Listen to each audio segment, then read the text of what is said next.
안녕하십니까. 이번 시간에는 규칙이 필요한 이유에 대해서 말씀드리도록 하겠습니다. 일단 규칙이라고 하면 우리가 보통은 사회 규칙이라고 이야기를 하잖아요.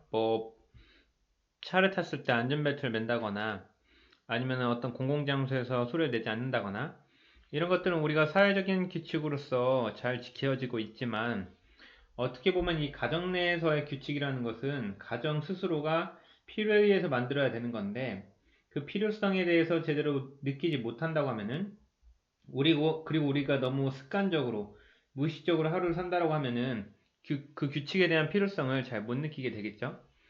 근데 그런 것들이 이제 원인이 돼서 여러 가지 문제가 발생되는데 그 문제에 대해서 본질적인 것을 해결하지 못하고 이제 눈에 보여져 있는 것만 해결하기 급급하다 보니까 그 관계나 그 문제들이 더 커지는 경우가 많기 때문에 이번에 이 규칙에 대해서 다뤄보도록 하겠고요. 일단 규칙 같은 경우는 어떤 한 사람이나 어떤 개인이 판단을 하고 판단에 대해서 책임을 지고 그 책임에 대한 결과를 이해하고 그리고 그 결과가 어떤 부정적일 때 그 결과에 대해서 수정을 하려는 이런 동기가 생기고 그 결과 향상으로 이끌어가는 게 가장 이상적인 거잖아요. 그런데 대부분의 같은 경우에 특히 아이들 같은 경우는 자신들이 한 판단에 대해서 책임을 지지 않고 책임을 지지 않은 그 결과를 부모가 대신 해주고 그러기 때문에 그 수정 대신에 잔소리가 들어가고 그래서 결과론적으로 향상되지 않는다. 이런 식으로 반대로 되기 때문에 여러분들이 가정 내에서 규칙이 필요한 이유는 뭐 선택이 아니라 필수라고 일단 말씀드리겠고요. 그리고 그 규칙은 당연히 현실적이라는 것은 단순합니다. 뭐 A라는 아이를 바라보는 B라는 부모의 입장이어야 되고 서로가 서로를 충분히 이해한 상태에서 그리고 우리 가정이 갖고 있는 문제점을 파악하고 있는 상태에서 만드는 게 가장 현실적이고 그게 어른의 기준이 아닌 아이들의 눈높이로 지켜봐야 된다는 것이 핵심입니다. 일단 언어와는 다음과 같습니다. 땡땡땡을 침범하지 않으면 문제가 될 일이 없다 라고 하는 건데요. 일단 저의 예시를 쉽게 들면은 저는 누군가가 신뢰, 즉 믿음이랑 관련된 거 있잖아요. 믿음이랑 관련된 것을 건들지 않으면 저는 화를 내지 않습니다. 즉 거짓말을 할 수도 있는데 거짓말의 의도가 보여서 충분히 거짓말을 할 수밖에 없는 상황이라면 그것조차 허락이 되지만 어떤 한 사람의 관계, 우리가 사람과 사람의 관계에서 가장 중요한 게 믿음이잖아요. 그렇기 때문에 저는 어떤 상황에서도 믿음을 제외한 모든 상황에서는 뭐 저의 이런 여러 가지를 침범하지 않는다면 화를 내지 않는다. 즉 문제가 되지 않지만 그 사람이 한 행동이 앞으로 어떤 좋지 않은 결과를 낳을 거라고 생각하면 그때 정도는 뭐 조언 정도는 할 수 있겠죠. 그래서 이것은 다음과 같은 것은 이제 저의 예시거든요. 수면이랑 관련돼서 미디어, 식사, 뭐 집안일, 관계, 자아에 대한 내용이고요. 이런 것들을 이제 여러분들이 이런 분류를 더 많이 세분화하면 할수록 그리고 여러분들이 생각하기에 집에서 문제가 발생됐다라고 생각하면 그 부분에 대해서 좀 더 세부적인 분류를 통해서 규칙을 만들어 나가고 이것들이랑 관련돼서 자녀들과 충분히 대화를 이끌어 나가면 되겠습니다.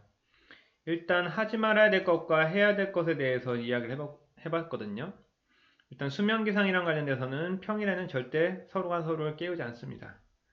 그러니까 결국에는 판단을 하는 거죠. 그러니까 깨워버리면 책임감을 가질 수가 없잖아요. 그렇기 때문에 뭐 물론 너무나 어린 아이들 같은 경우는 처음에는 깨워야 될 의무가 있는 거지만 근데 나중에 뭐 중학교 이상이 된 학생들한테는 스스로 자기가 일어나지 않았을 때 그 책임에 대한 판단에 대한 결과를 본인 스스로가 느끼고 그거를 수정해 나가야 된다는 것이 핵심이죠. 그렇다고 해서 주말에 과도한 수면을 자는 것도 그 다음날 아니면은 뭐 월요병에 걸리는 주범이기 때문에 그리고 무기력해지는 경우가 많기 때문에 주말이라고 해서 과도한 수면을 자제하고 뭐 시간대를 정하는 게 좋겠고 아무래도 주말 같은 경우는 자는 시간이 결국에는 일어나는 시간을 결정하기 때문에 그러한 것들에 대한 무수한 시행착오가 필요하겠죠. 그리고 해야 될 것은 피곤하면은 다른 걸 다 제끼더라도 우선적으로 낮잠을 자거나 휴식을 취한다. 우리는 뭔가 내가 해야 될 일이 있기 때문에 부지런히 뭔가 해야 된다고 생각하지만 실제로는 피곤하면 쉬고 다시 집중하고 에너지를 쏟는 게 훨씬 더 건전하다. 그리고 저 같은 경우는 이제 보통 와이프를 자기 전에 마사지나 안마를 해주는 것이 제가 해야 될 것들이고, 그러면서 이제 평소에 이제 밀린 이야기를 하거든요. 그게 이제 고정적으로 대화하는 시간으로 제가 활용하고 있고요. 대화하면서 어차피 눈 감고 있고, 그리고 제가 보통 수업이 10시에 끝나기 때문에 밤에 이제 노트북이나 이런 것들 많이 봤기 때문에 눈의 피로도가 있기 때문에 눈을 감으면서 대화를 하고 이런 식으로. 그 다음 미디어 같은 경우는 불필요한 TV 시청은 자제한다 라고 해서 평일에는 보통 TV를 보진 않습니다. 볼 시간도 없고요. 그리고 식사 중에는 휴대폰을 절대 하지 않고 식사 중에는 TV도 안 봅니다. 사실은 거실에 이제 TV가 있는 사람들 같은 경우는 TV를 자동으로 틀게 되는 건데 이때도 밀린 이야기를 할 수가 있는 거죠. 이때 대화를 하지 않고 언제 날 잡고서 대화한다는 것이 그러니까 일상적인 대화가 맞는 거지 어떤 날 잡고서 하는 대화는 대화가 아닙니다. 그리고 해야 될 일 같은 경우는 서로의 서로 흥미나 공유할 드라마를 같이 시청해서 좀 공감대를 형성하는 것도 중요하겠고요. 공동 관심사에 대한 새로운 영화 같은 경우는 보고요. 그리고 식사에서 꼭 하지 말아야 될 건 맛에 대한 불평을 하지 않는다라는 거. 그리고 반찬 종류에 대해서 뭐 새로운 종류 이런 것들에 대해서 전혀 불평하지 않거든요.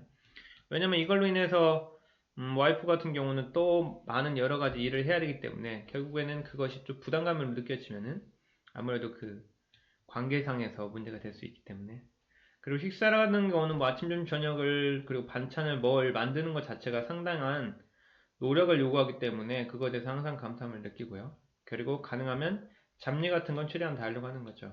뭐 음식물 쓰레기나 아니면은 설거지 같은 경우 거의 기본적으로 하고 이런 것들. 집안일 같은 경우는 서로가 갖고 있는 고유의 영역을 침범하지 않는 거. 대표적으로 뭐 빨래는 무조건 와이프가 하고요. 그리고 청소는 제가 무조건 합니다. 이런 식으로 확실한 업무 부담으로 인해서 서로가 갖고 있는 책임감을 갖는다는 거죠. 그리고 관계에서는 원치 않는 대화가 있을 때는 서로가 거부 발언이 있습니다. 그래서 듣고 싶지 않다라고 하면은 이야기를 안 하기로 하는 걸로 이미 약속했기 때문에 그런 것들이 있고요. 그리고 하루에 고정적인 대화 시간을 갖는다라는 게 저녁 때 아니면 밥 먹을 때 이때 대화 시간을 갖습니다. 그리고 아무래도 우리가 이제 둘이다 보니까 둘이 A라는 사람과 B라는 사람이 A가 B를 위해서 많은 노력을 했을 경우에 이것도 어떻게 보면 과도한 거거든요. 그래서 과도하고 무리한 활동은 최대한 자제하는 거. 그러니까 자기의 상황을 고려하면서 뭔가를 해주고 싶으면 해줘야 되는 거지. 내가 무조건 B를 위해서 뭔가를 해준다는 것은 의미가 없고요. 그리고 서로의 취미생활을 존중한다.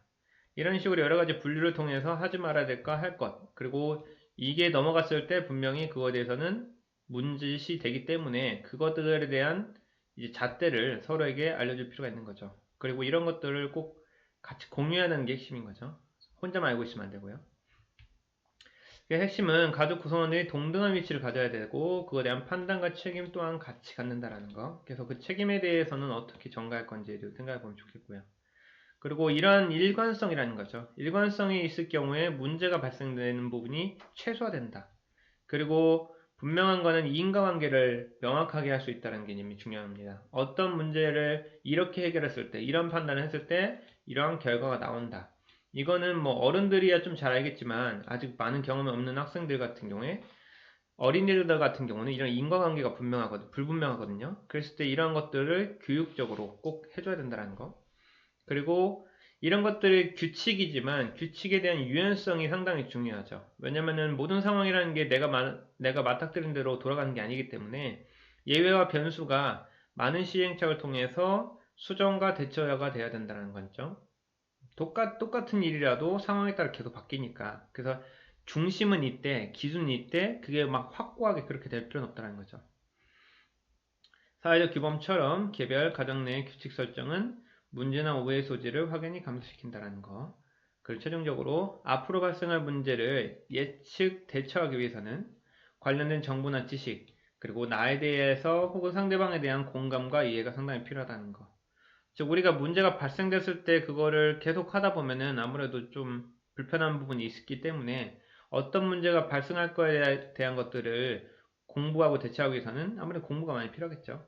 그리고 무엇보다도 이 문제는 관계에서 발생되는 경우가 대부분이기 때문에 그 나 또한 상대방에 대한 공감, 그리고 평소의 대화 이런 것들이 문제를 줄여나갈 수 있겠죠. 수고하셨습니다.